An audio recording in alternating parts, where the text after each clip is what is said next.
Okay, good afternoon, everyone, and welcome to the June listening sessions for the California Truth and Healing Council.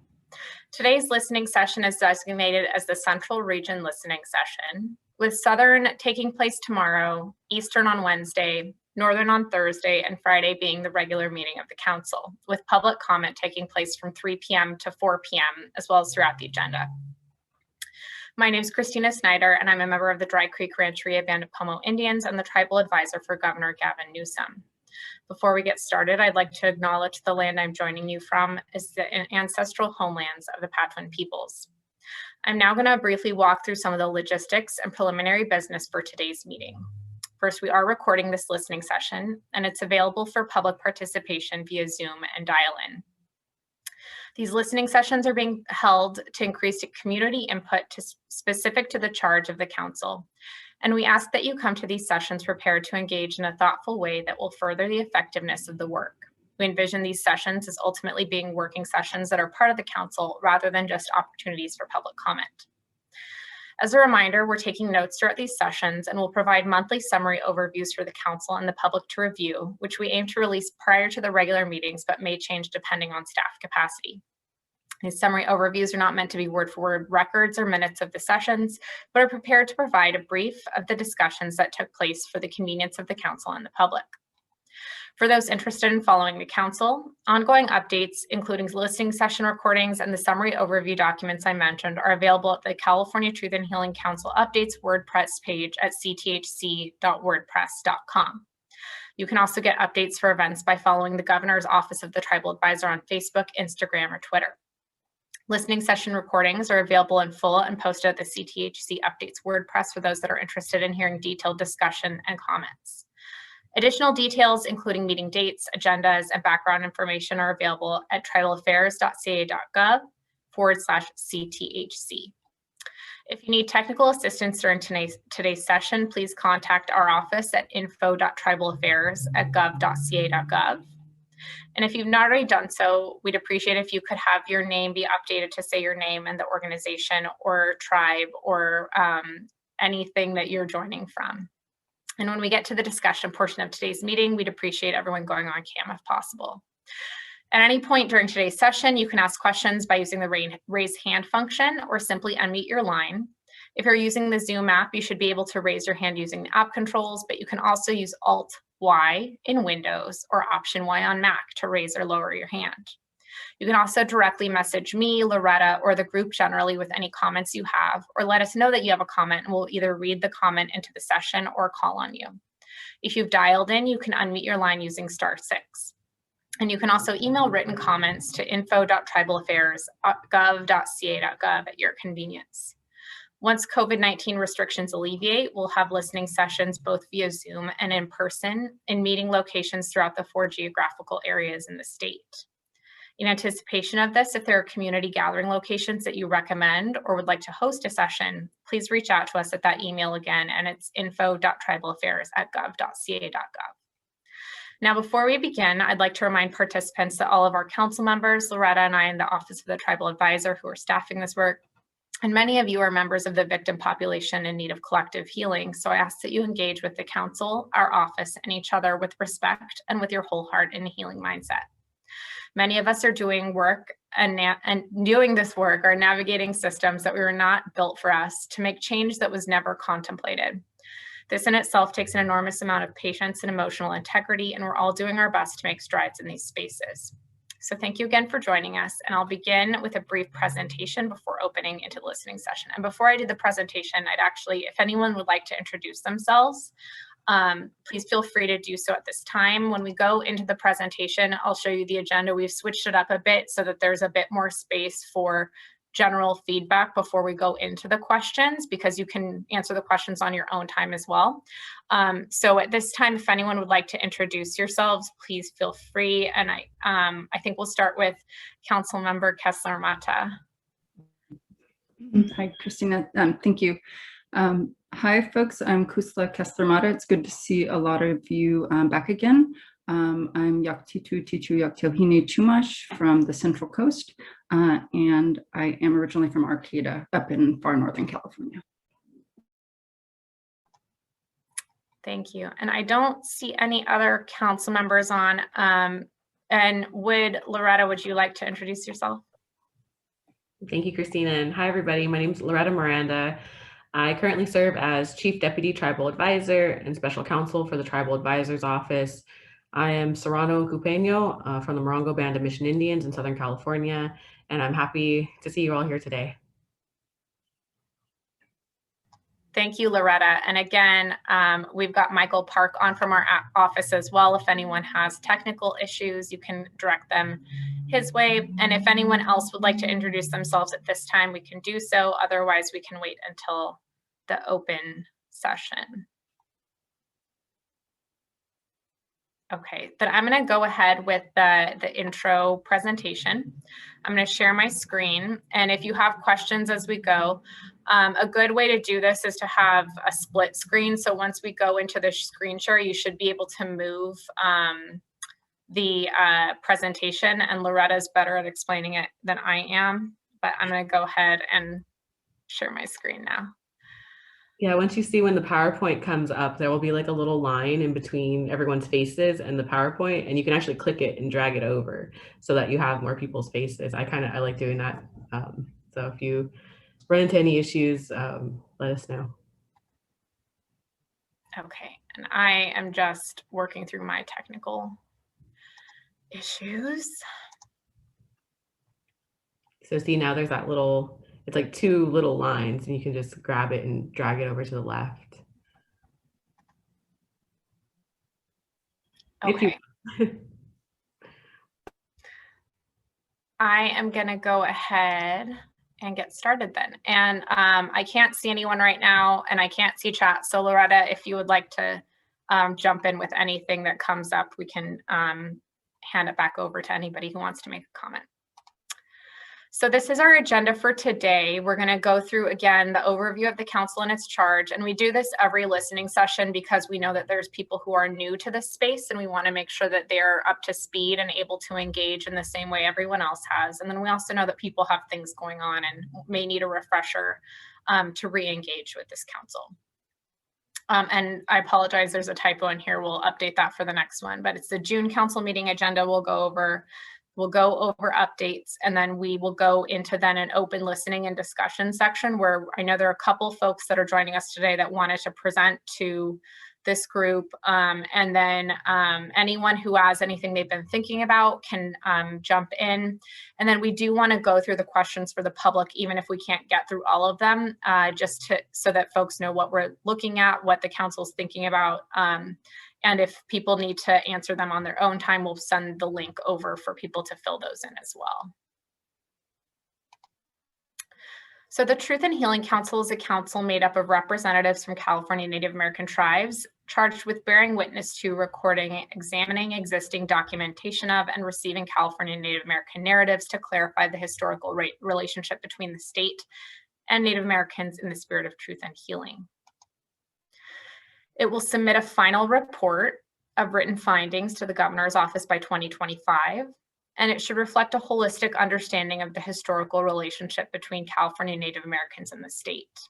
It can also make recommendations aimed at reparation and restoration and consider how to prevent similar depredations or policies in the future.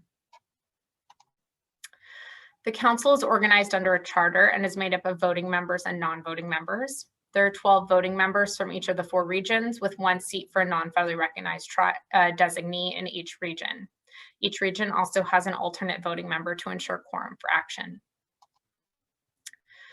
In terms of public participation, the public can participate kind of all over the place. So can attend and observe meetings of the council, unless it's a closed session proceeding, which we don't anticipate at this time, but have there is an option for that under Bagley-Keene open meeting rules. Submit written statements to the council, make oral statements and testimony to the council, participate in interactive dialogues, panel discussions, and informal meetings, organize and host affiliate events on issues relevant to the work of the council, and join the work of the subcommittees.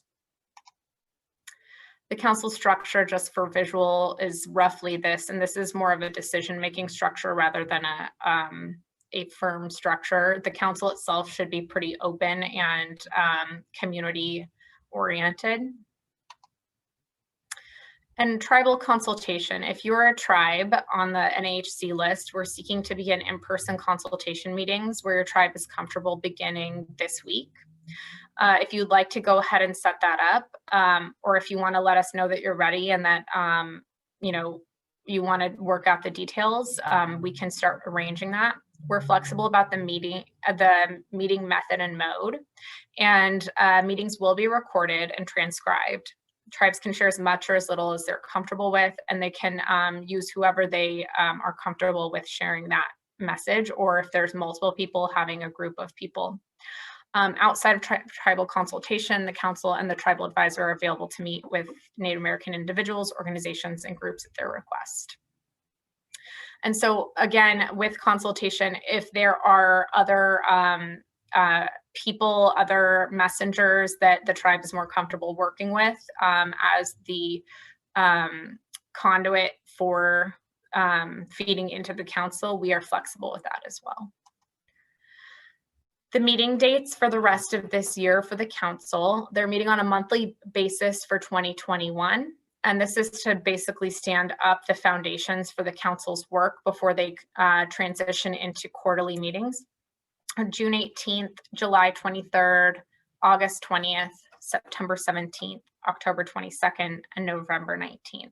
And these can change at the council's request as well.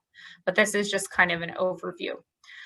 One thing to consider is we just had an executive order on Friday that's starting to peel back some of the COVID waivers of certain laws, and the open meeting laws that this council would likely be subject to run through the end of September. So virtual meetings for this council, we anticipate will go through the end of September, and then we'll need to convert to an in-person element to comply with those laws. So, we're thinking that timing probably aligns with how the council will want to be meeting, but we anticipate likely after September in-person options being available. The June meeting agenda is again fairly packed, and so it's I'll walk through it very quickly. We'll have the welcome, a roll call, a traditional opening, which we've invited Assembly Member Ramos to perform in commemoration of the apology from 2 years ago. We'll then approve the minutes from February and April. And then we'll have any council member updates if they've had any independent engagement and they want to report back into the council. We'll then go through some draft public engagement and public relations guidelines. We'll then go through some draft council member code of ethics, and then draft respectful engagement in meetings and listening sessions. So all of this will go through like I'm sharing my screen with you now, where we go through the text. People can think about it, people can discuss it. If they're not ready to discuss, we'll then have them think about those drafts, add any red lines in the intervening weeks to the next council meeting. We'll then have a budget update, and then we will have discussion of the subcommittees. The funding partnerships, I believe, still needs subcommittee members, so we'll do that. And then the disenrollment and recognition proposed subcommittees have been broken up for consideration. And then an education subcommittee has been discussed, and that's, curriculum and the like. And then a potential elders committee similar to the youth committee. And then we'll go over general contracting principles, and then an overview of the public and community engagement and input from the last month. And then we'll discuss topics for next meeting and go into public comment. As with the last meetings, we have a firm time for public comment starting at 3 p.m. So whatever we don't get through in the next meeting, we'll have a hard stop at 3 and public comment will start at that time. The budget update is similar from last listening session, since we're still, the legislature and the administration are still in negotiations over the budget. But just for those of you who were not with us last time, back in last year's enacted budget, there was $100,000 included annually to support stipends for council members to attend council meetings, provide culturally appropriate wellness services for quarterly meetings, and live streaming and transcriptions of meetings and consultations. So it was a baseline for what we would need for presenters and council members to attend meetings, and then and I apologize, it wouldn't include travel, but it would include the stipends and then all of the rest. This year, the proposed budget includes an additional $350,000 annually for a total of $450,000 through 2024-25 to support research, compilation, and consolidation of all known resources. So this is both research coordination and research work. And then compiling and composing a report of findings and recommendations aimed at the restoration and reparation at the direction of the council. And then the council and office travel for consultation, meetings, and subcommittee work. And just for clarity, that budget item, it looks like the legislature has included it. So we'll have more of an update once all of that has worked out. But it looks like that will be included at this time. But we can't say that for certain because nothing's final until it's final. For the subcommittees, and I know that there's probably bigger updates, and Councilmember Kessler-Mata can speak to that once we jump into the open session.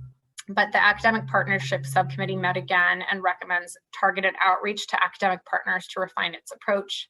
They're also developing a mission and vision statement to help with that targeted outreach so that partners know what's being asked of them, and how they can potentially benefit from working with this council as well. The Youth Council Subcommittee also met, and they seek additional community engagement to address outstanding questions, and that includes some of the questions that have been shared with all of you in the questions for the public. And we'll get to those in a bit, but that includes if there's any ongoing youth groups or meetings in the community that the council can just plug into, and if there's any youth graphic artists that the council should work with on promotional materials. And then the Funding Partnership Subcommittee has been created but not yet staffed, so we hope that will happen in the next meeting. Other subcommittees currently under consideration, as I mentioned from the agenda, are the disenrollment, recognition, elders, and education-specific subcommittees. So now I'm going to stop sharing, and if there are folks that joined because they won't have something that they would like to say for the council or for the group that's assembled here, we'll go ahead and open up for the listening and discussion. And I do want to leave at least 20 to 30 minutes for going through the questions if people have prepared for those questions. So we will, if discussion goes on past 2, we'll start going into the questions, but we don't want to cut anything off if there's good discussion happening. So we'll kind of play it by ear, but I'm going to stop sharing at this time. And if anyone has anything they'd like to present, any questions they have, we can do that at this time.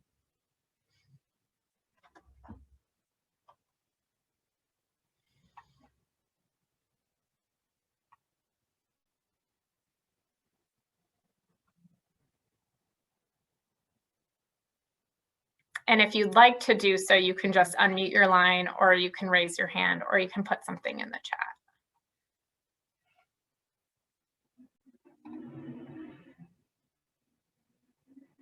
And it looks like there may be some muted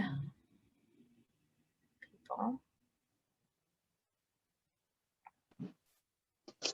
Hello, am I unmuted? You are unmuted, Ken. Hi, I was just wondering, my mother, who was not part of a fairly recognized tribe as far as I know, she was placed in boarding school. Who had jurisdiction over that? Was it the state, the county? Whom? because she was removed from California, placed in boarding school in Nevada? So the boarding schools generally were supported through federal funding, but were also supported through the actions and encouragement of the state and also private folks. So I think that's a question that I think this council could potentially think about, given that it was kind of cross-jurisdictional support, at least, even if it was sanctioned and stood up by the federal government. Yes, that's what I was wondering about, because when I look at my mother's school records, excuse me, I see all these jurisdictions being involved. I go, well, who actually had the authority over a Native American that may have not been fairly recognized, part of a fairly recognized tribe, but was able to cross, cross state lines? Also, how could this even happen? This is 1940s, 1945s. That's what I was looking at. That's my whole thing. I look at the school records that I received from the boarding school where my mother attended. There's just a lot of things that are in there information wise. And I figured the state would be the only one, because I don't know why she didn't just go to basically public school. She should have been able to just go down to the local grade school and attend. So I think that's something we need to look into also. Who actually had jurisdiction over these minor children? Thank you. Thank you.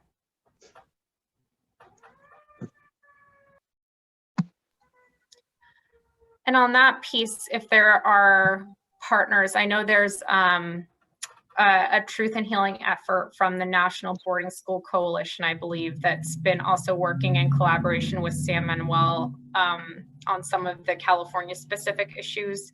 If there are other organizations or other partners that we could chat with about that, we are very much open to hearing about those partners and resources.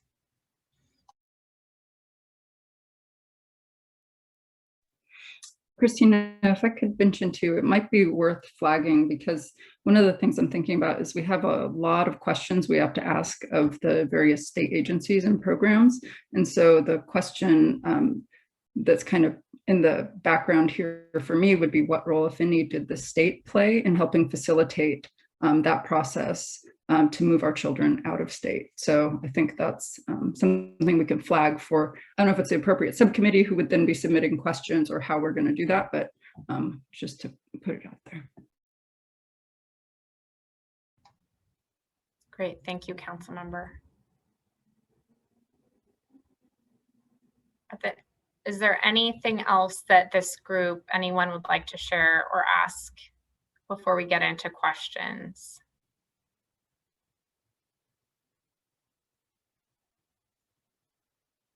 Okay, then I think we'll go through the questions. And again, you're not bound to answer these questions as we go through. If something else comes to mind and you would like to, talk about something that is not one of the questions, but that you would like to just have before the council, please feel free to jump in. What I'm going to do is put a link in the chat.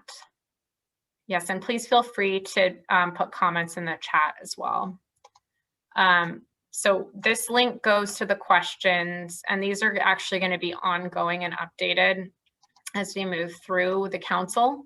There's a fillable form for folks that would prefer to do an anonymous answer that will be aggregated. But these are the questions that we're going to go through today, and that have added a couple more items. Great, thank you, Loretta. So I'm going to go ahead and then reshare my screen. And then Loretta, if you could man the chat box, that would be great.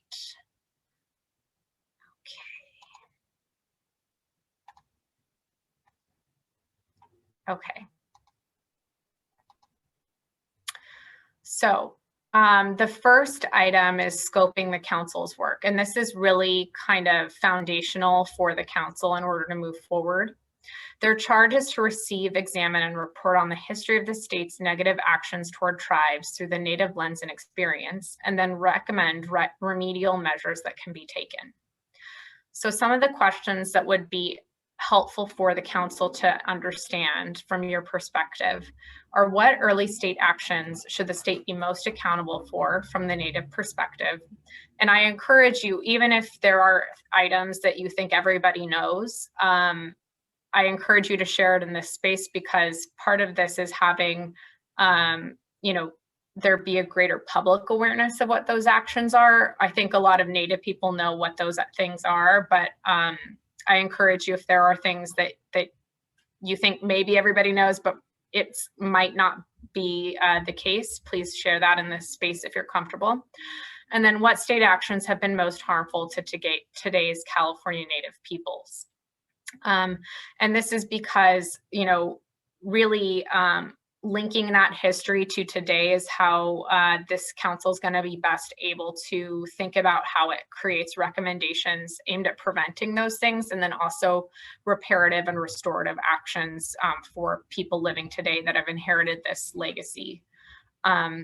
And then, are there community organizations or conferences that are aligned with the council's work that the council can plug into? And so we know off the top of our head, there's a genocide conference that happens every November. There's a few other things, but if there are other organizations that this council should be working with or working alongside, we would love to get that information. So I'm gonna pause here while, if there are folks that have thoughts or comments, you can go ahead and raise your hand or unmute your line, or just enter any of your comments into the chat.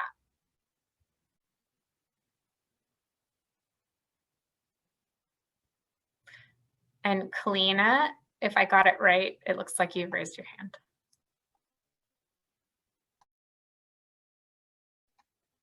And so you're currently muted.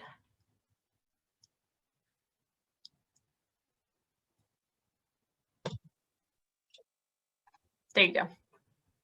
Okay, so my name is Kalina Lobo and I'm Ahashimam.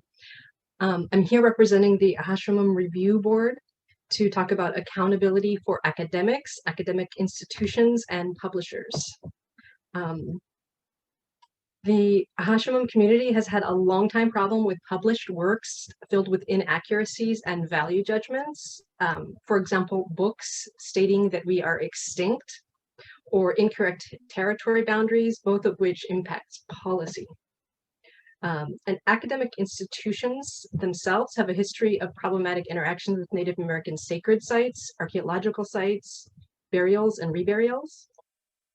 Our Ahashimam Review Board has been recently reviewing a manuscript with many factual errors and problems with bias.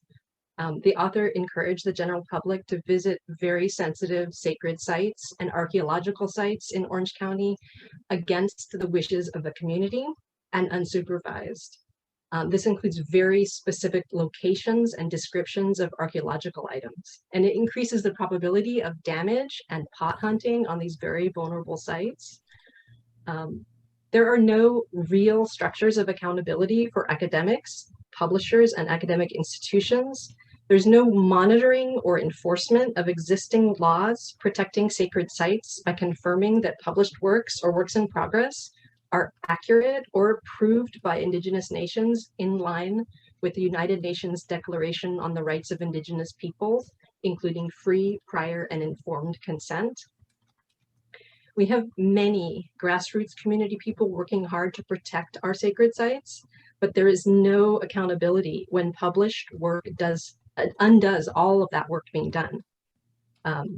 Writing has real impact, from policy decisions at the state and local level to the entrenchment of structural inequalities. So academic institutions are not held accountable.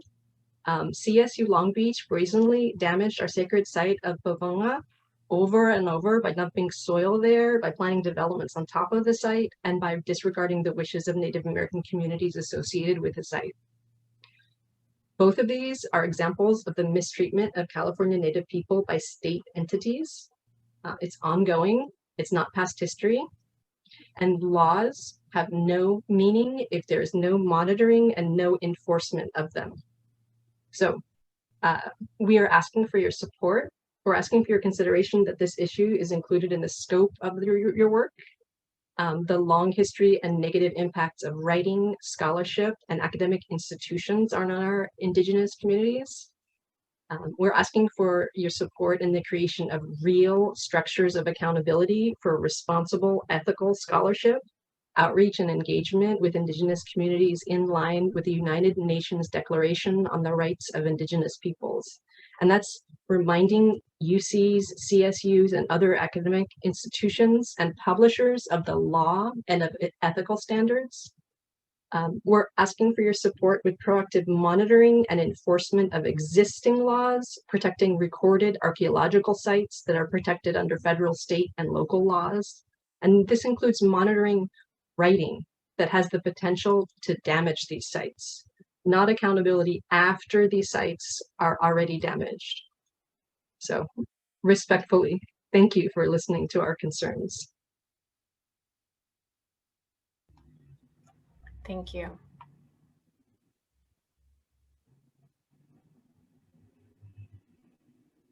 Additional comments, questions on the scoping piece? And really appreciate that thoughtful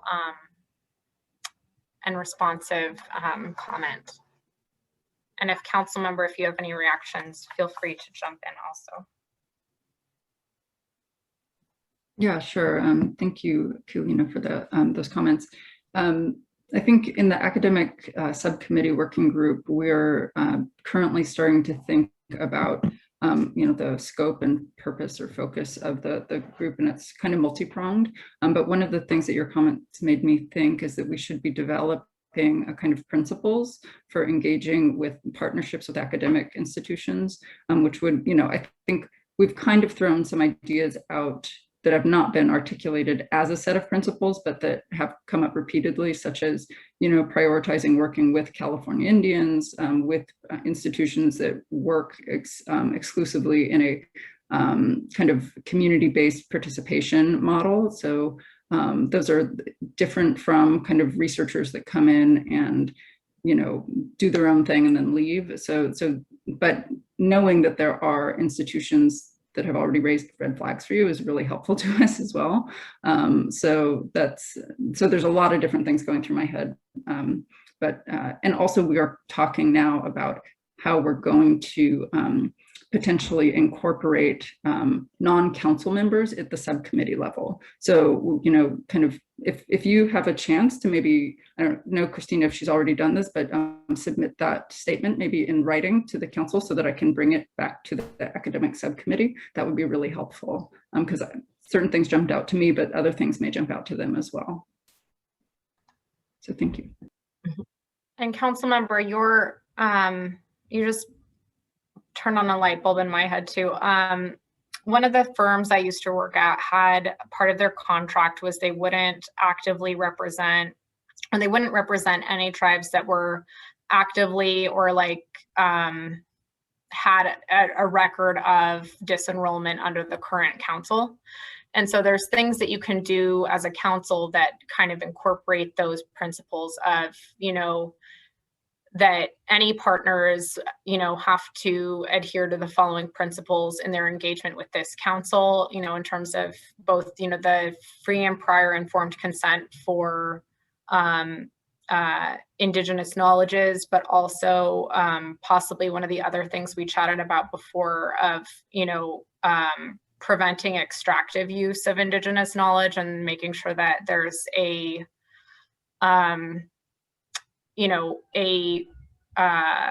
an element of compensation, whatever that looks like, so that a community doesn't feel like they've been deprived of something inequitably. And that I think goes to the ethics piece that Ms. Lobo just talked about too. I think the critical issue here is consent, and it's catching things before things are destroyed. So if we know writing is telling the general public to go desecrate sacred sites, we need to stop it before it happens. And an essential part of stopping it is knowing it's about to happen. So it shouldn't fall on the communities themselves to prevent academics and publishers from publishing damaging information. Those publishers, those institutions, those academics need to go through a process of accountability so that they don't even start preparing writing or publishing that we already know breaks the law. So those institutions need to be reminded of what the laws are. They need to be held accountable before it's published. So there's consent. Many authors will just write anything full of value judgments. They'll write all kinds of factually incorrect information that's easily verified. So what we need is accountability, because writing has real impact. We don't want to wait until it's after it's published and things are irreparably damaged. We want accountability in the process and before that damage happens. And I think that the state of California should address how to work with the federal government to better address and prevent damage to sacred and cultural sites on federal land, not only for the recognized tribes, but for unrecognized tribes. We're going through that right now with the wind farm northwest of Morro Bay. We had contacted NOAA, and NOAA basically said that the only way that the tribes who are going to be impacted by that could have any way of having their voice heard is to get another tribe to speak on their behalf. And I understand, that the feds are the feds, but the state really needs to I would like to see the state develop a mechanism to step up to the federal government and figure out a way to work with them in a way that allows the non-federally recognized tribes to have a greater voice in managing these public lands. Interior Secretary Deb Haaland on the very first day pledged that, and I believe it's going to have to be the state's work to figure out how to get the feds to play. Thank you. Really great comments. We've got 2 raised hands. I think Luis Ramirez might have been the first. So I'm going to ask you to unmute your line if you'd like to speak at this time.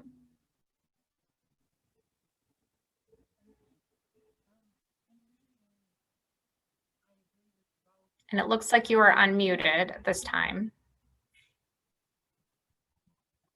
And now you have remuted.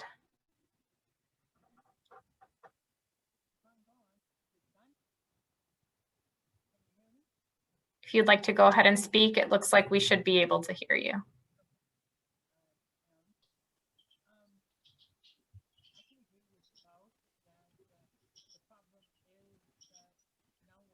Louise, are you there?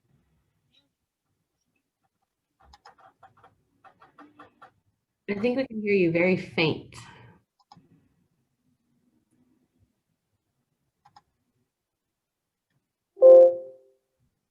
Yeah, we can hear your computer.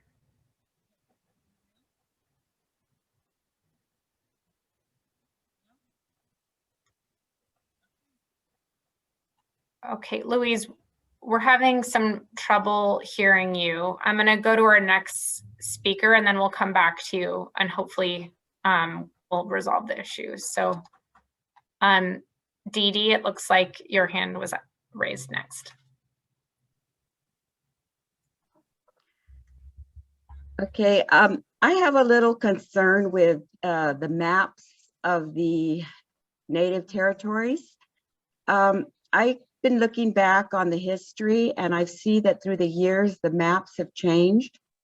And I tend to look more at the pre-contact maps and to try and look at our Ohlone territories and different territories throughout the state of California. And I think that, for myself, I look at some tribes that now are claiming coastal lands where in the pre-contact maps, they weren't near the coast. So I think I would like some assistance as to find out which maps are the best ones to use, which maps are the ones that we should all be using, so that we're not going through and we're not stepping on toes and we don't get accused in getting and overstepping our boundaries into other people's territory. I think there should be a universal map for the state of California, because you know, so many times we get into, oh, well, this is such and such land. No, it's not, it's this land. Or who do we call when we want to go and do a ceremony here or there, or what tribe is it? And I think that we need a more defined map that everyone will know this is the way it is.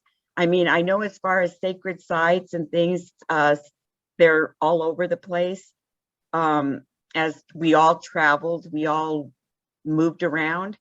But I think we really need to know where our pre-contact ancestors were. And I have a lot of trouble with people changing the names and changing, and it depends on where you go and whose map you look at. You know, I want to find the most accurate, just like in relearning our language, we want to be the most accurate and learn our ceremonies the most accurate way we can, learn our sites the most accurate way, and maintain them and share them and pass them down. So I don't know where to go for that, or who can help with that, who has the most accurate history of the people of California. So I don't know if, you know, who has any suggestions for that. And that's one of my concerns, to try to get accuracy. Thank you. Thank you. And I think there's a couple of different avenues that we could go, and maybe we can reach out to you outside of the listening session. But I think, again, this is an area that is really incredibly tricky, just because, as you mentioned, people moved a lot, and then depending on the history, the maps change. And in California, a lot of people, movement was pretty critical to survival. So I think this is a bigger conversation, and I think it's something that, you know, accuracy is going to change depending on whose perspective it is. And so I think it's more of an entire initiative could work on something like this. But let's chat, and we can think through some of the options. And if this council wants to take it up, they can also think about that as well. But thank you. Louise, your hand is still raised, and it looks like you're unmuted if you'd like to give some feedback.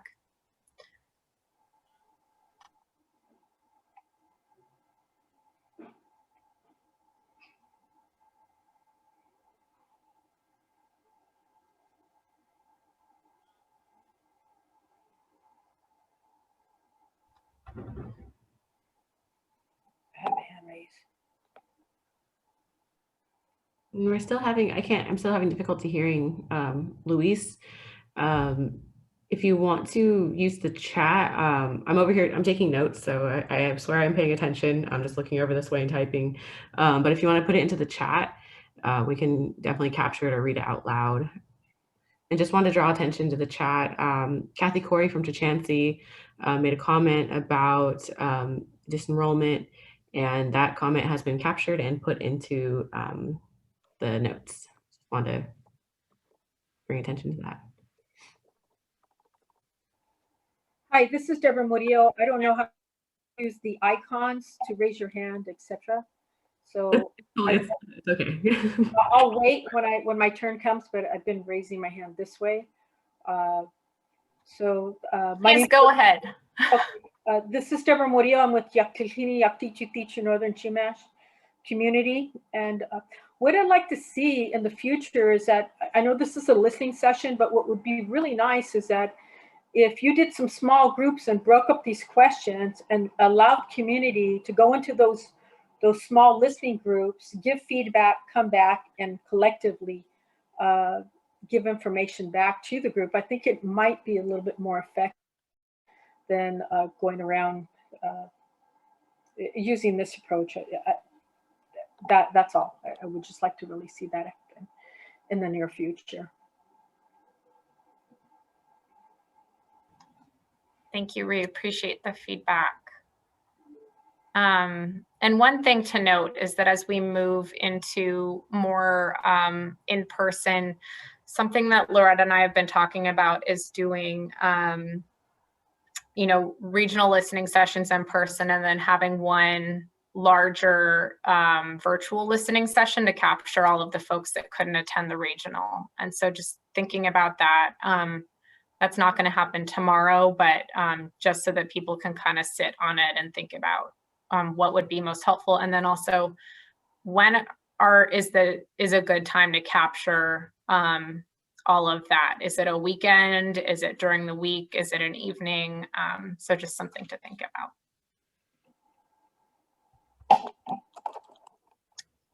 Any additional comments, feedback on this first set of questions? And you can also put anything you'd like in the chat.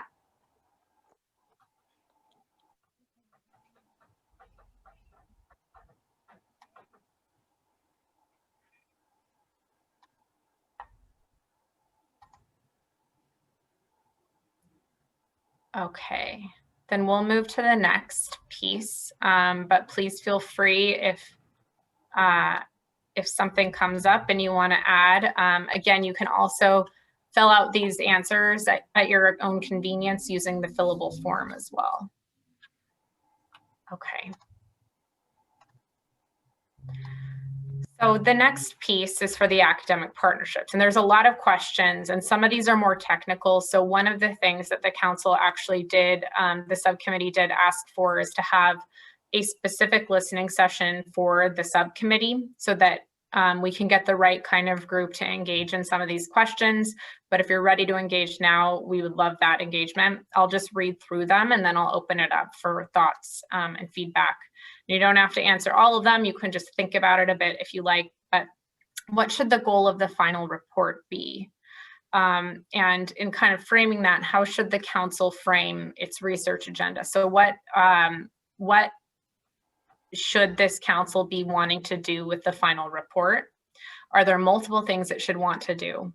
How can the council be most inclusive in incorporating research and narrative into this work? Are there preferred academic partners the council should be speaking with, or preferred models? And this can be international models, this can be local models where, there's a Cal State that worked really well with the local community and really created something that the community is proud of and felt like it was done ethically. How should the council archive testimony received? Where should the data and information live? When we talk to the professionals, a part of the Maine Wabanaki Council, they made a very targeted decision to not have the state itself house the archive materials because of the history of the state's treatment of the Native children there. So is that something we should be thinking about? Is it not as important? Is it something that the state should take on because they have this enormous debt to California Native people? And then are there higher education serving community organizations or conferences that the council can plug into? Part of this is getting the word out and outreach, and then part of it is, are there groups of people who are already having these conversations that the council can just kind of work with as they are doing this work? So I'm gonna open it up for comments, engagement. It looks like we've got a couple of unmuted lines. So if you'd like to just jump in, feel free. Or if you'd like to raise your hand, that's acceptable too.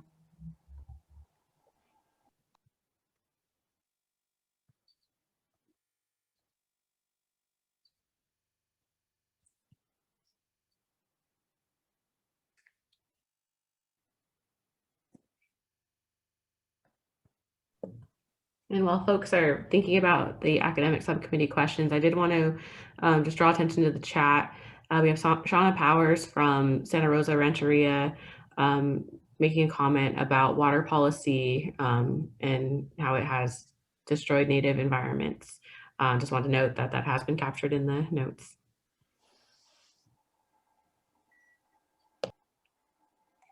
Yes, This and this go is ahead. Murillo. I guess, was there somebody else that said something before me that wanted to say something?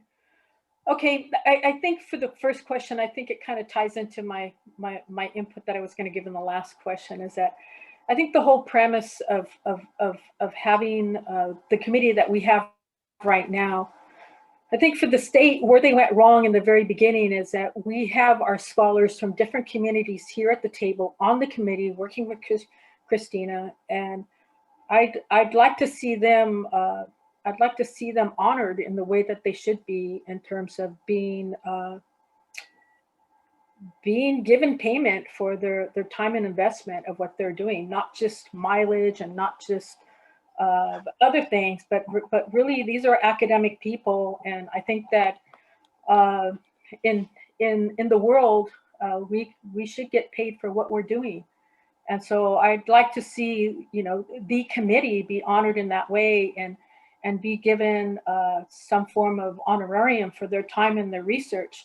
I think what should be the goal of the final report is the justification for the need of having a statewide department at the state level, kind of like how we have at the federal level, but at a state level where California Indians can go, tribal people, tribal communities can go and get supportive services for what they need. I think that's part of the healing process, because for over 500 years, we've been completely neglected and ignored, or even for our communities that have tribal land, the things that they have is, you can't really feed yourself off of 32 acres of everything that's within our homeland that we've that was sustainable for us to survive over the years. So I just think that giving, having an office so these type of supportive services can be delivered to communities would be great.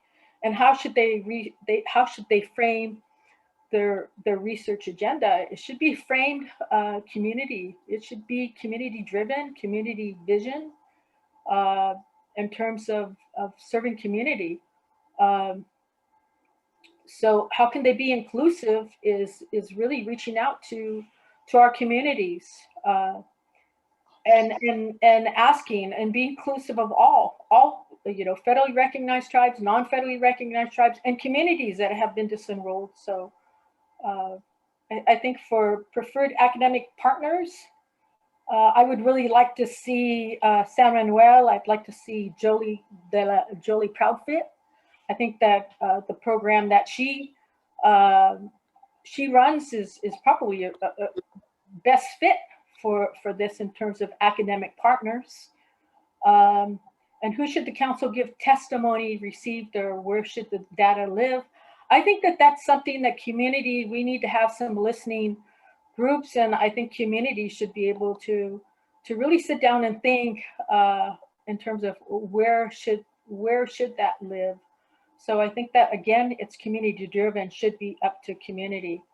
So I'm going to give somebody else a chance for the last question, but that's a really quick summation of answering all the questions for you. But it should be community driven. It's long overdue. So that's my input. Thank you for your time and listening. And I'm sorry if I spoke ahead of any other elders that are older than me.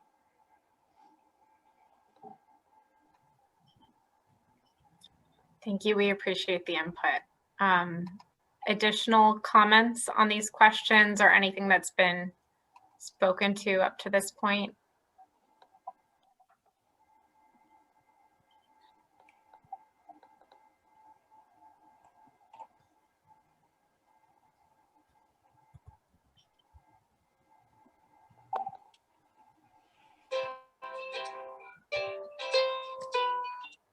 I'm going to go ahead and mute a couple of folks that are unmuted.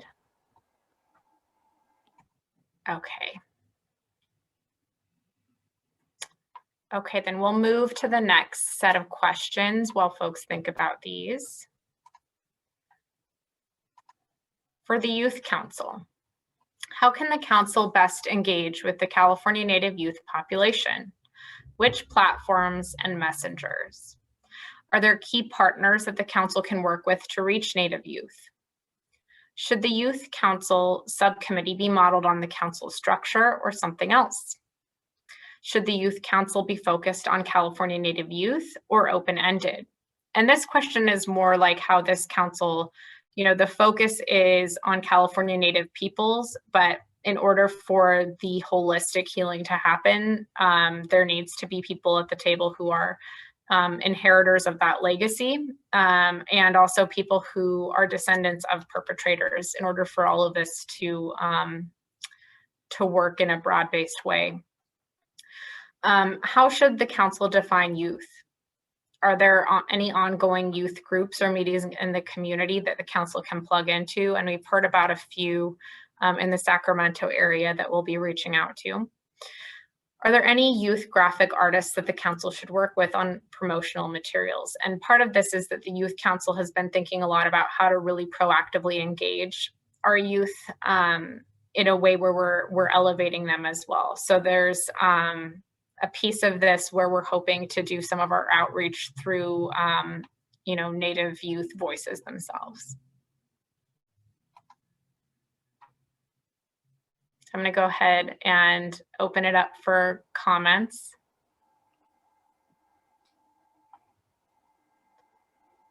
Yes, please go ahead. We can, yeah.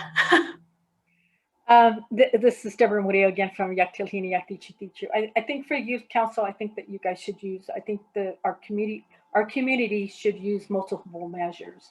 And what I mean by multiple measures is that there's a lot of organizations in our community, youth groups that are mentoring and mentoring them in leadership roles. I think that outreaching in that way, as well as tribal communities.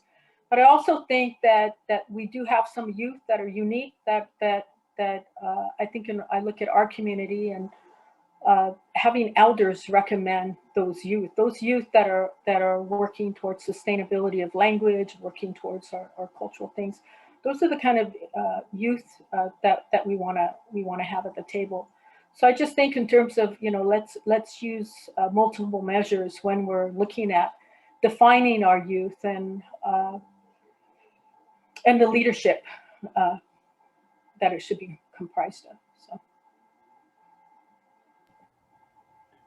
Do you have any specific feedback on an age range when you think about youth? I think that would be helpful too. We've heard kind of like the gambit of different age ranges, but kind of want to see what the most common range is in people's minds. I think it should be, like I said, use multiple measures, and it should be multi-layered. When I think about youth, I look at youth in 3 compartments. You've got, and our youth are the ones that, we have this saying among our people. It's like, puppies see the world in 3 days. Man has refused to open his eyes today. Youth see the world for what it is today. They see that truth. So I think that, we have our 15 to 18 group, and then we have our 18 to 21 group, and then we have a 21 to 25. I think it's so important to have youth that are in universities right now. So I think it's really multi-layered when we look at youth. I would see youth in that way, and then I think at the same time you're also developing these youth where you have the younger youth are learning from the youth that are Asian community and in the university. So I see youth. I think when I was 25, I was still a kid. So I don't know what other people think, but yeah, especially young guy.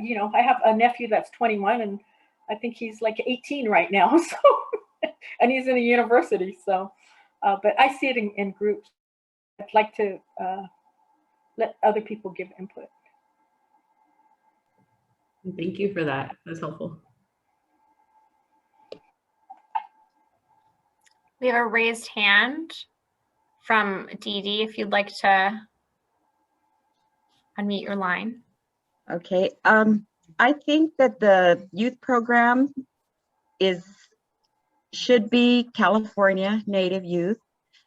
And I believe the youth should be someone who participates in with their tribes, with their ceremonies, with their culture, is learning their language.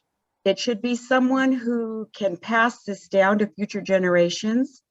They should be someone that is on the red road. And they should be someone, I would say, like Deborah mentioned, I would say two levels. I would say maybe 14 to 18, high school age, and then 18 to 24, college age. And one of the reasons I believe we should start at the 14-year-old is because of the problems that we're having with suicide during that young age right now. I believe that's a major problem with that age group. And I think that the mentoring program could come from maybe the 25 to 30-year-olds, a mentoring program, because they tend to listen to them. They're still young enough that the youth would they would understand the youth. I know if you get very much older than that, you're kind of out of tune with what they're doing. I know I am. My grandkids kind of just like, oh, grandma doesn't know, but I believe that youth council is very important, and I believe it should be structured somewhat like the council for the different areas. But yes, I believe they need to be in tune with their culture, with their tribes, and active and in good standing with their tribes. Because like I said, they're the future. They're going to pass down our histories and our stories and our traditions, and we're counting on them for this. So I believe the youth council should also go back and share with other youth what they're doing. So I think it's real important to have this youth council and to keep it enforced, because they'll reach a certain age and then they start falling off, they dwindle, they slip away because they get more involved in the modern world. And then a lot of them start getting like embarrassed of their traditions and embarrassed of their culture. And we need to hold them in there. We need to, just keep them in the circle. So I think that's one thing that we need to keep strong is the youth council. Thank you.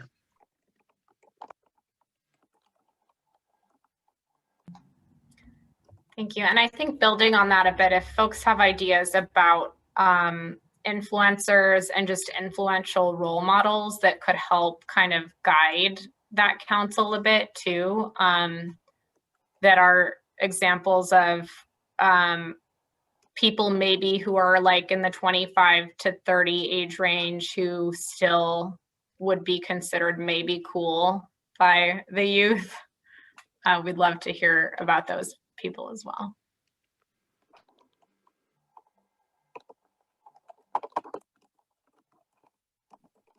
Another thing that I should mention that would be helpful is like up in Pomo territory, right? There's CIMCC, there's other organizations. So what for folks that are calling here, regardless of which exact region you're in, what are those kind of flagship orgs that maybe can help facilitate these relationships with the local youth?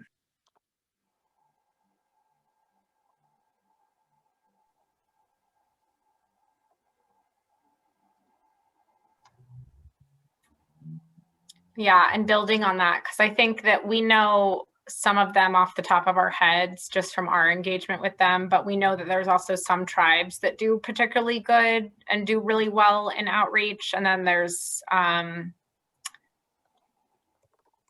think, yeah, there's just kind of a lot of different avenues. There's also urban organizations. Loretta and I have been looking at different health centers that run GONAs and other youth type of things. So just thinking kind of broadly, as Council Member Kessler Mata mentioned, I think, we're part of this is that, and I can't remember if I mentioned this, but we're building different targeted outreach lists for partners as well, so that we can have the wealth of their partnerships, their networks, and their knowledge to help with this as well. And one thing the Youth Council Subcommittee has been thinking about too, that we can bring for, that didn't quite make sense in the context of the questions, but it's something that they're considering. And if this group wants to chat a bit about that, is the idea of, and Loretta already thought immediately of all of the liability stuff, but we'll just put that on the back burner as we think through just kind of popcorning ideas. But the idea of having you know, a youth retreat where they kind of work together, get some cultural knowledge, build some relationships, and then feed into this council based on how they, the outcomes of those, what, you know, frequent, quarterly, maybe annual type of things.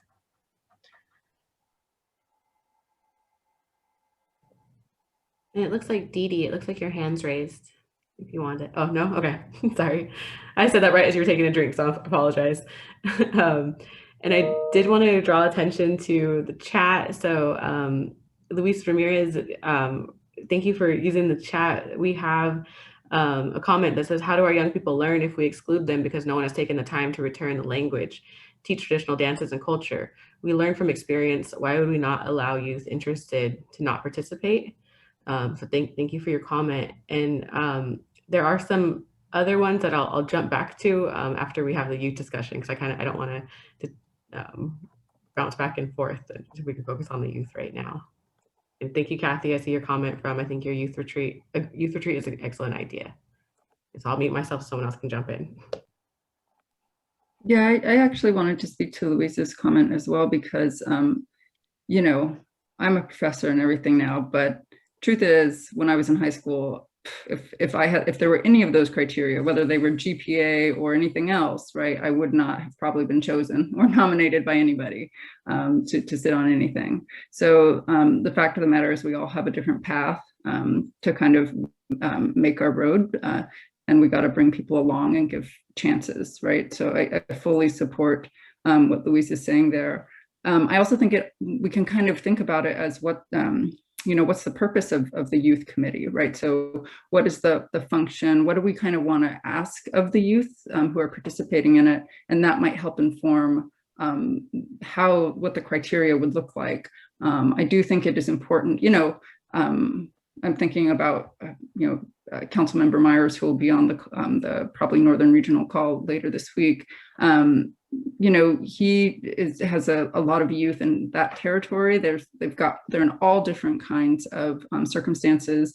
But if someone from the tribe nominated a youth who maybe needed a shot, an opportunity to kind of do something with themselves, it might really be something quite beneficial. And I say that because a lot of my relations are from up there. And they are young people kind of going through this somewhat turbulent time, right?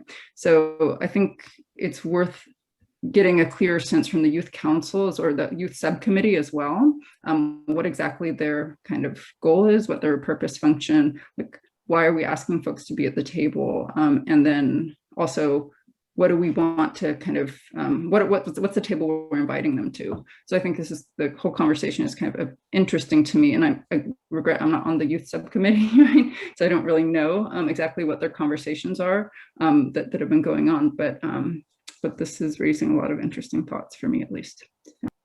And to speak a bit to one of the pieces, council member, you just mentioned is, I think this youth subcommittee wants the youth to define what their goals are in engaging with this council. And so that's why we've been, Loretta made a really wonderful youth graphic that we were hoping to lure some youth into these listening sessions. But we're realizing that we may need to offer like pizza or whatever they like nowadays. So that's one of the things is that I think we're going to try to figure out how to get more targeted youth input to see what exactly they would want out of something like this. Because I think from the subcommittee's perspective, part of it is about plugging in that perspective that is so different too, and understanding what their needs are and what they think, how they feel like they should best engage with a movement like this. So part of it is empowerment.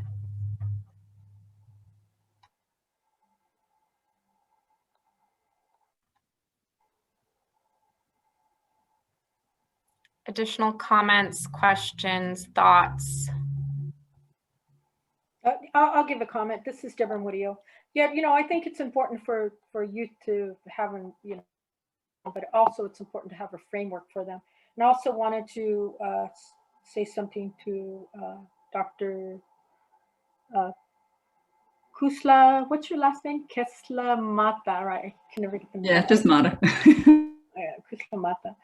Is that, I also think that it's important because we can have tribal recommendations, and that's why I said let's use multiple measures.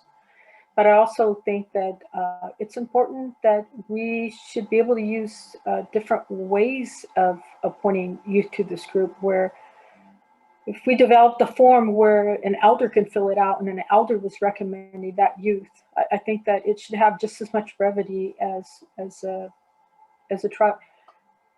tribal council or tribal community, because I think when you use multiple, you're being inclusive of community, you're being inclusive of tribal political, you're being inclusive of universities. Maybe you might have universities that I think of Phenosha from UC Berkeley that works with Native students there.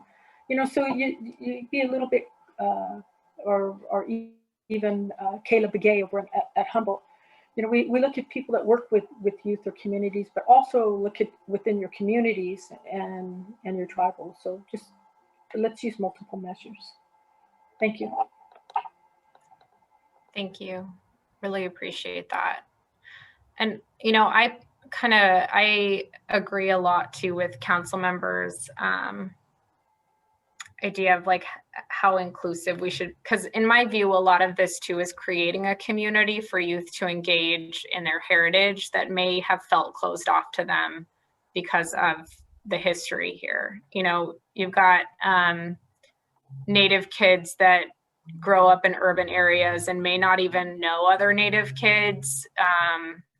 So I think setting a table where everyone can feel like they can come to it and be a part of this movement, I think, and create those lifelong connections, I think could be helpful as well.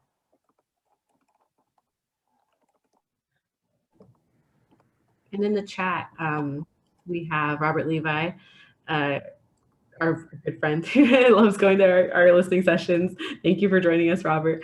He commented that Central Area has students at Sherman Indian High, Cal State University San Bernardino, UCR, Redlands, and other colleges, and that there's Indian student organizations, and at local high schools have their own Native student clubs. And so thank you for that comment. And if anyone on the call right now has any specific organizations that the council might be able to plug into, or we may be able to reach out to, please let us know and we can do some research and try to connect with those folks. Or even if you know of like equivalent, like camps and things like that. I know we know about, some of the things in Idlewild, but also like in the Native law community, there's PLSI, Pre-Law Summer Institute, where a lot of Native kids get together and learn the ropes for law school. And so if you know of any of those kind of things that are specific to California Native kids, we'd love to hear about those as well. And Dee Dee, it looks like your hand is raised. Okay, I just want to say something about the comment in the chat about, about excluding people. I didn't mean by my comment that we would be excluding anyone if they didn't know their language or their dances or anything like that. My comment is to try to get someone into these youth circles that knows these things. Right now, as California natives, we need to be learning our culture, learning our history, learning our language, and that should be a priority to all of us, not just youth, but to everyone. The resources are there, and if no one takes the time to learn them, that's on you. That's on us as elders. That lies back on us because the opportunity is there. And if we're not taking that opportunity, we have the notes, we have Harrington's notes, we have other notes. We have things to go back and learn and research and study our history. It's there. It takes some digging, it takes some time, It takes a lot of work. It's not easy. We've been working on ours for over 8 years, but we're getting it, you know, and it takes work and it's not easy. It's hard work. But you know what? That's on us. And it's on us as elders to teach these kids, to make sure they know. And maybe our dances aren't there, but they can be there. Our songs can be there. Our ceremonies can be there. And if we want our youth to carry it on, we have to teach them. And we have to show them. And it's our responsibility. It's easy to say it's not there. We don't have them. Yes, we do have them. Pray, they'll come to you. It's there. And don't let it go. We can't say it was taken from us. Nothing was taken from us. It was put to rest and it was hidden, but it's there. And we just have to pray and ask Creator, bring it back to us. Ask the ancestors, bring it back to us. And it's there. And that's my comment. We're not excluding anyone. Just look for it. The answers are there. Thank you.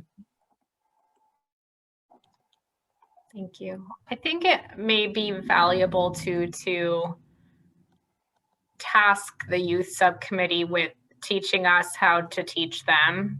You know, kids these days learn so much differently, and they're in such a fast-paced, visual, you know, technology-oriented world that, you know, I think that sometimes, you know, for example, the way I learned math, they learn math completely differently now. So what is the best way for these kids to feel like they're learning in a way where they're going to stay interested and they're going to be proud of the things they're learning? And how can they teach that back to us? So just something to think about. Deborah, your hand is raised. And you know what we could do too? Listening session and even within our own communities here, be responsible for bringing a youth to the table and having you do kind of like a listening session for them. Didi, I applaud what you're saying and responsibility of knowledge. I don't know if you can hear me. It's saying the internet is unstable, but I appreciate what you're sharing, and I think that it's very valid. And I think that, you know, when we talk about looking at I said earlier about, you know, having funding for our communities, for this knowledge that we're sharing, even like right here with our council members that are part of this, but also having supportive communities that are contributing to this. I like what you said, because I'm going to share something very personal. Is that, you know, probably around 15 years ago, I was invited to a meeting, a huge meeting, and it was a meeting with community leaders, and there were some youth there, but and it was a certain kind of meeting for a certain kind of community members. But some of the youth got up and they spoke and they said, "We don't even know what to do. All of those people, I don't want to say it, are gone. How do we get direction? How do we get direction with you know, we're hearing things and we know we're supposed to do things, but we don't have that direction. How do we go about doing that?" And I really think that those are some of the things that, you know, our kids are dealing with right now. And we have such a high, you know, we can look at, like, let's talk about today. Let's talk about what's going on right now. We've got a lot of kids that are you know, drugs have infiltrated their lives. We have a huge drug problem. You know, we have, even in our own communities, our brothers and sisters on the borders, our young women, our youth, you know, they're being violated, you know, and I think that those are some of the things that we really need to talk about, like those today issues. It's like, we can talk about having a youth committee and all this stuff, but we have to really look at some of the things that are what are impacting them today, so then we can have sustainability for our youth and have them strong and healthy for the next generation, because of the opioid, you know, drug, it's everywhere, as well as, again, you know, I think there's I listened a lecture where there was three, and I can send it to you guys. There were 3 lectures of 3 lawyers presenting on indigenous people and lines in our borders and what's happening today. And I think that things that we have to look at is the things that are impacting our community today with our youth. So that's sharing. But thank you, Didi, for saying what you said, because it is important, but we have responsibility. But I think that with responsibility, you know, if we're doing things for the state, you know, the days are over where Indians are doing things for free. We've been doing free for a long time. It's long overdue for our communities to be compensated as consultants. The days of informants are over. So that's all I have to say. Thank you. Thank you. Yes, council member. Yeah, I was just going to say, I mean, one of the things that I think is hard for the larger council, just generally, like one of the areas where we're struggling with is really trying to figure out what are questions that we as a council should be working on and addressing versus what are things that we can survey, right? Like ask, you know, survey and collect data and do research on. So as I mentioned, I think there's whole categories of information that we need to collect from the state, like how has the state been supporting Native youth? You know, how much money has the state been committing to serving California Indians in the school systems and so forth?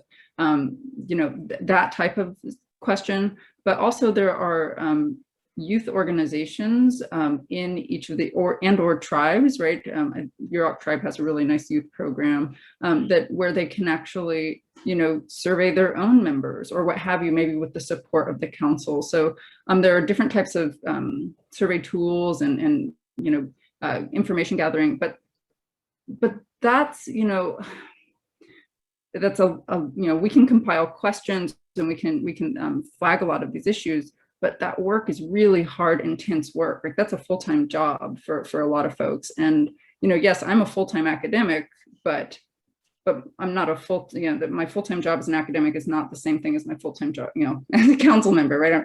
As I think Deb was kind of alluding to, right?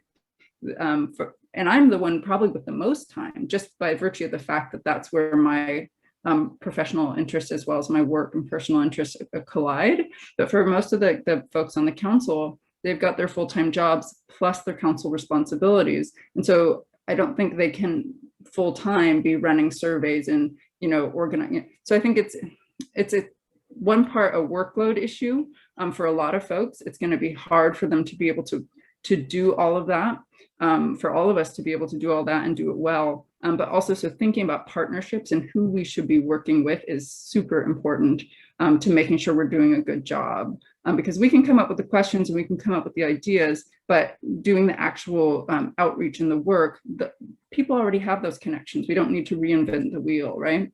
So I think, you know, for me, it's that I'm really appreciative of all the comments about the organizations and you know, specific things we should be thinking about and considering and how to bring people in into the table.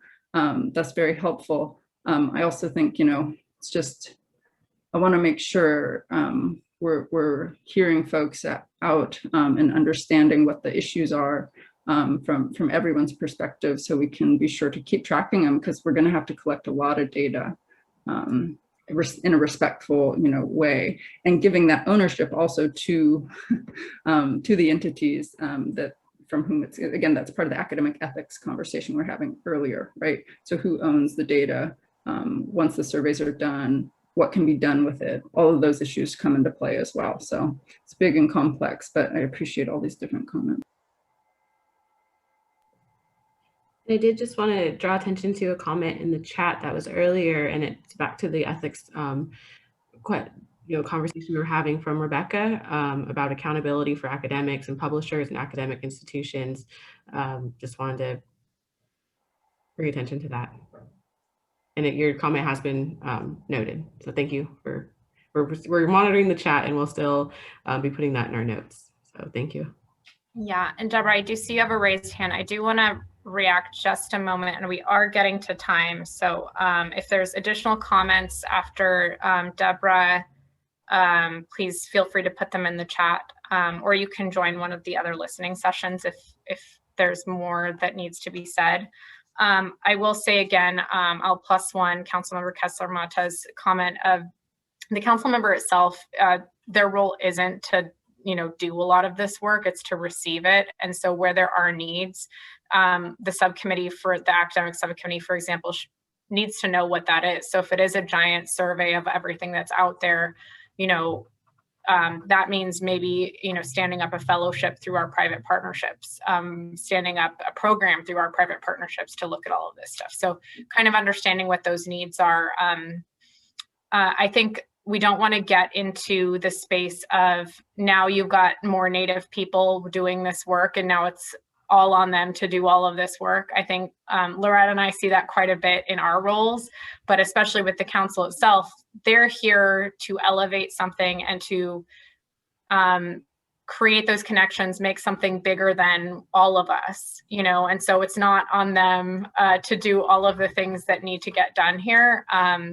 But they will be integral in helping us, get to where we need to get. And then one piece I did want to react to is, and this is just something to think about, is I think in Native advocacy, historically, we've had to think about how we frame the needs and current issues in Indian country so that we don't set up a mechanism where people look and go, wow, nothing's working, let's do termination again.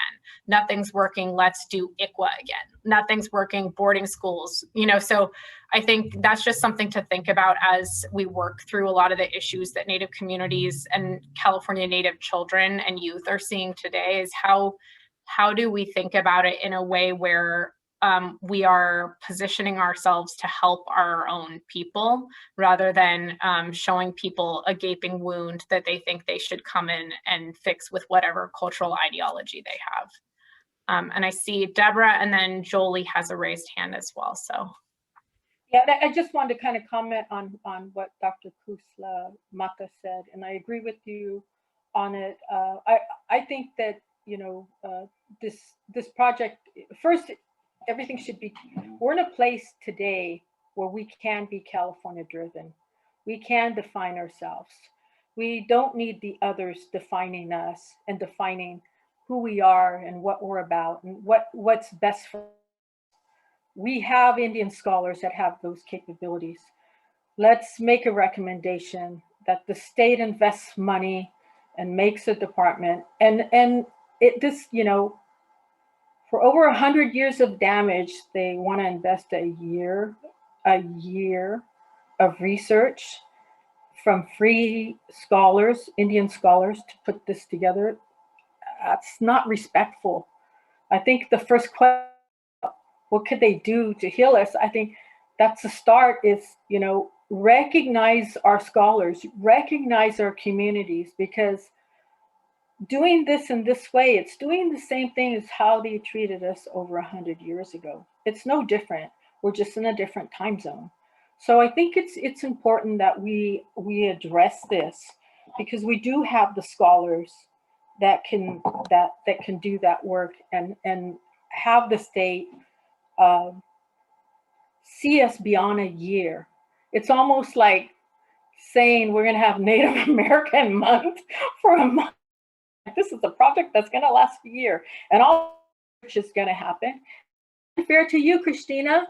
It's unfair for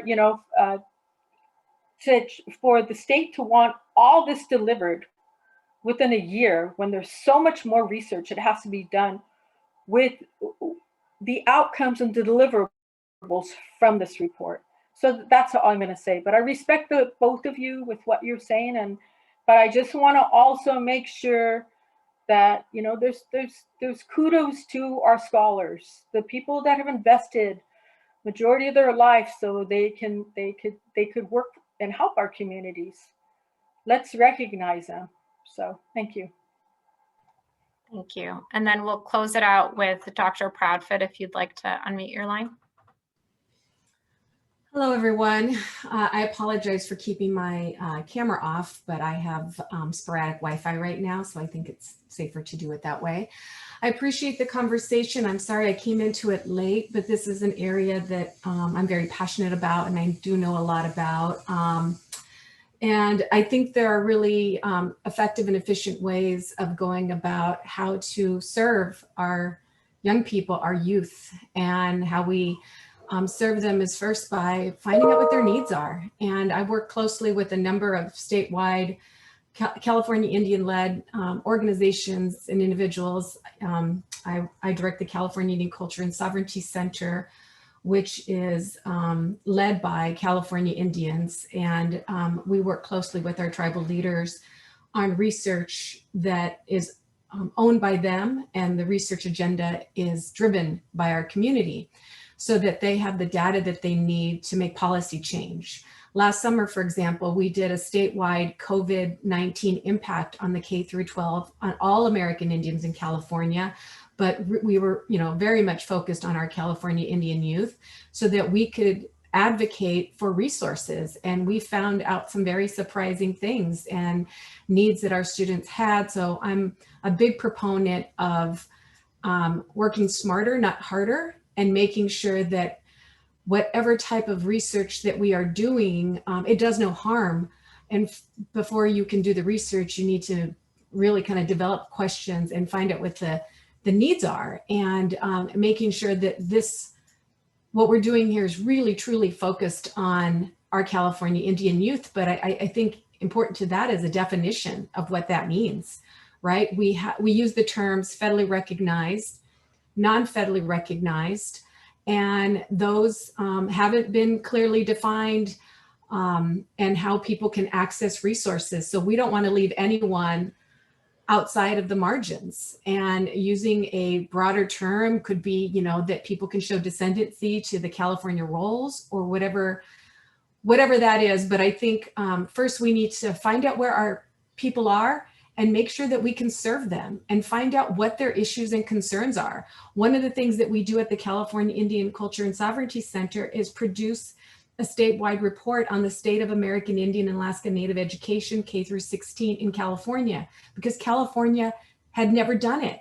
And it took San Manuel, a tribe, to pay for that to be done. But this truly should be paid for by the California Department of Education. And we should be doing this report on an annual basis so that we can see where our young people need support academically, culturally, healthcare, so we can invest and make sure we have good outcomes. But we should also be doing a survey of the curriculum. I saw that Robert and Mary have been working for most of their adult life in the classroom. And we have an organization, California Indian Education for All, that creates California Indian curriculum that meets the state standards and does professional development for free for teachers. But again, why are we the ones doing that? And again, led by California Indians writing grants, when this should be supported by the state so that we can create quality curriculum. Passing legislation that curriculum should be created is one thing, but it's very tedious and difficult work to create it. And we need to put an investment in creating curriculum, not just saying that we need to do it. So I appreciate all the hard work from all the individuals on here. I know that their life's work is dedicated to this, but the first thing we have to do is to tell the truth, and we need to uncover the truth. And that means really collecting the data. And it's really easy when we can collect it from the state. What are you spending on our students, K through 16, pre-K? And if the benchmarks are low, so be it. We just need to know where we're at so we know where we're going. Thank you. Thank you. Very much appreciate those thoughtful comments. And I'm sure that our subcommittees will want to engage a bit further on some of the items that you brought up today. So we are past time. I encourage you to look at the chat, and all of the items in the chat will be saved and incorporated into the listening session overview. So that will be there for folks to take a look at as well. Council member, do you have any closing remarks before we wrap? No, I want to be respectful of everyone's time, but I am really, really thankful. I think the central group, by the way, you guys keep stepping up. And so hopefully we're going to be the model group for everybody else. I always appreciate seeing everyone here. So thanks for joining us again. Wonderful. Thank you all for your time. And Loretta, did you want to say something real quick? I just wanted to remind everyone that we have a listening session. We have more this week. And if you have something that you want to express to us in that listening session, then definitely please join us. Tomorrow is the Southern region, but again, you're free to join, and appreciate all of your comments. Yay, I'll be there. Great. Thank you all. Yeah. I have a question. I left my email. I find out about this meeting kind of at the last minute, and I decided to join, but that's why I didn't participate, because I was not fully informed. But I would love if you guys can inform me when the next one is. I left my email in the chat, and I appreciate this so very much because it is so very important. Yes, indeed. And if you can see, this is what it looks on my Zoom all the time. Oh my gosh. We love that. We'll make sure to put you on our list. And we have some of these all week. So if you want to listen and get caught up, you're welcome to join as well. Thank you. Thank you. Great. Thank you. Okay. Thank you all and take care. Thank you.